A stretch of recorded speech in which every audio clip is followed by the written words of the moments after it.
Hello everyone, today I am back with the second part of the tutorial slash process video for this lovely Botany folio.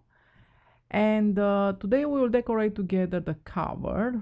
I will just put another pocket on this main big pocket here, so it's pocket on pocket. I love that feature.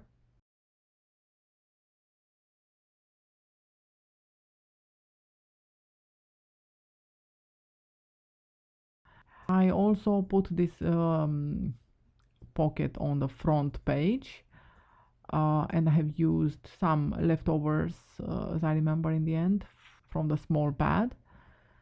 And I like that it breaks a little bit the richness of the green background, and also it's a bit of a contrast, exactly like it happens on the left side. It breaks and it's contrasting very much the background. After we do this, we will move, like I said, to matting the covers of our folio.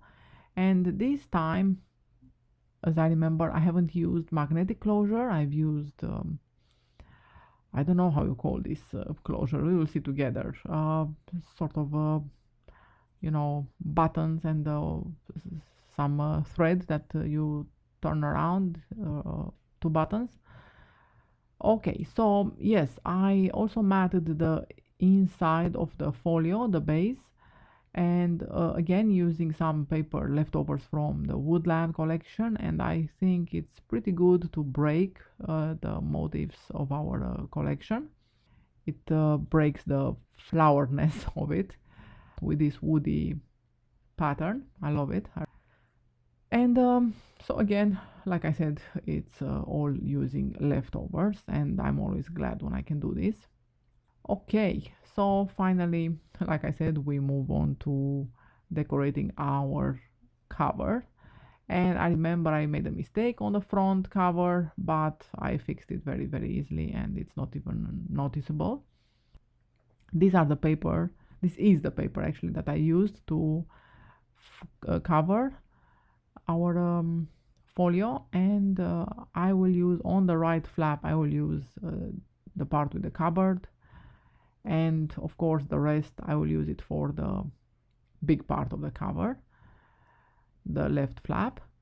And here it's very easy. I just had to round the corners, same as on the base, and to apply the double sticky tape. Considering that I haven't used magnets for the closure, I can go ahead easily to apply the paper without having to take care of any operations previously, because you will see those that closure only requires some cutouts, some punch outs, and some using a bit of a punching tool to be able to insert a brad through them, and then some thread.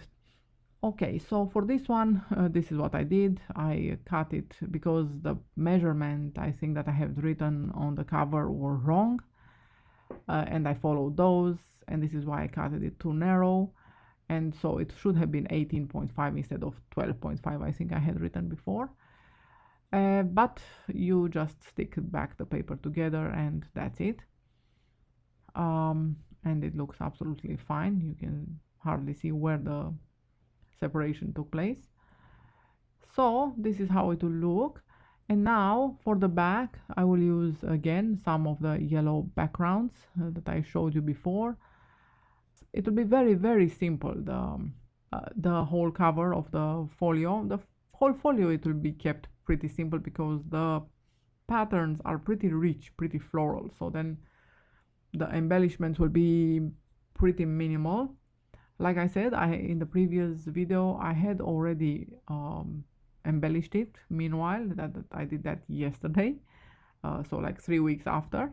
Okay, so this is the type of closure that we will be doing. So all you need, I punched some flowers and I punched them, and then I put them together, stuck brad through them, and applied double sticky tape only on the lower flower and glued it as firmly as I could on the base. Now with the thread I'm going between the flowers.